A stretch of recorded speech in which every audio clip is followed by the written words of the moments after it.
Good morning everyone, this is Sandhya and welcome back to the channel. Today is Tuesday 3rd of Feb and in this video we'll quickly cover the market recap, top news and sector performance based on Ichimoku indicator. Let's start with Hyundai's Q3 results. The company reported net profit of 1,234 crore showing a 6% year-on-year growth, but this came below Bloomberg's estimate of around 1,395 crore, which means it was profit miss. On the revenue front, Hyundai delivered a strong performance. Revenue stood at 17,973 crore, up by 8% year-on-year, broadly in the line with expectations. So overall, it was a mixed quarter, healthy revenue growth, but margin pressure impacted profits. Because of this, the stock saw a short-term pressure after the results. And going ahead, the market will closely watch cost control and margin recovery. Moving to commodities, gold price extended their fall today after witnessing the biggest crash in more than a decade last Friday. Spot gold dropped as much as 10% in a single session and is now nearly 20% below its recent call all-time high. Silver was hit even harder, falling up to 16%, wiping out its entire year-to-date gains. According to market experts, the rally had become too crowded with excessive speculative positions as risk appetite faded, liquidity dried up, leading to a sharp unwind. Earlier, gold and silver had surged on geopolitical tensions, currency debasement fears, concerns over the US Federal Reserve's independence, and strong buying from Chinese investors. Correction clearly shows how overheated rallies can reverse very quickly. Now let's talk about the budget 2026 takeaways. The government announced a strong capex push of 12.2 lakh crore for FY27, while income tax slabs remain unchanged. To encourage private investment, an infrastructure risk guarantee fund has been introduced. Manufacturing gets a boost through Semiconductor Mission 2.0 and support for rare earth and advanced manufacturing.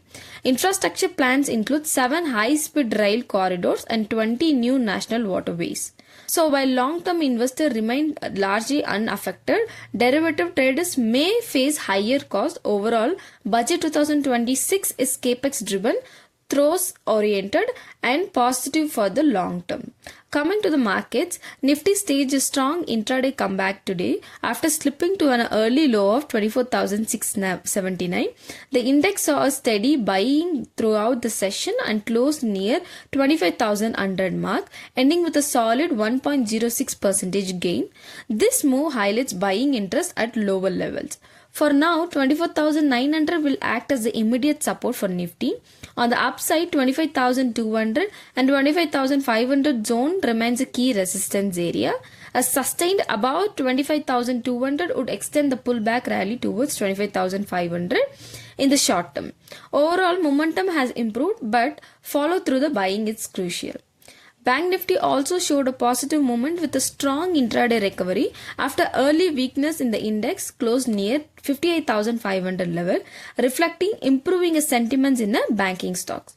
On the downside, 58,500 is the immediate support, followed by 58,240 and 58,000 as a key support zones.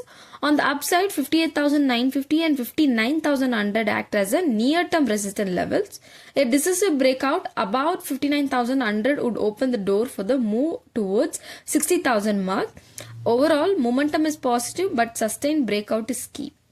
Let's look at the institutional activity for 2nd of Feb 2026. FII were net sellers with a gross purchase of 15,172 crore and gross sales of 17,005 crore, resulting in a net outflow of 1,834 crore, showing continued caution from foreign investors. In contrast, DII provided strong support, recording gross purchases of 18,626 crore against gross sales of 16,180 crore, leading to a net inflow of 2,446 crore. On a month-date data, FII remained net sellers of 2,421 crore, while DII are net buyers of 1,764 crore. This clearly shows the market is being supported by domestic investors amid persistent FII selling. Looking ahead, Aarti Drugs, Aditya Birla Capital, Adani Enterprises, Angel One and Bharat Coking Coal are among the key companies announcing their Q3 results tomorrow. That's all for today. This video is for educational purposes only, as I am not SEBI registered advisor. Please do not make any investment decision based on this content. If you found this video useful, please do subscribe to the channel and leave a comment. It really motivates me to do more research and bring better content for you. Thank you for watching, and I'll see you in the next video. Bye.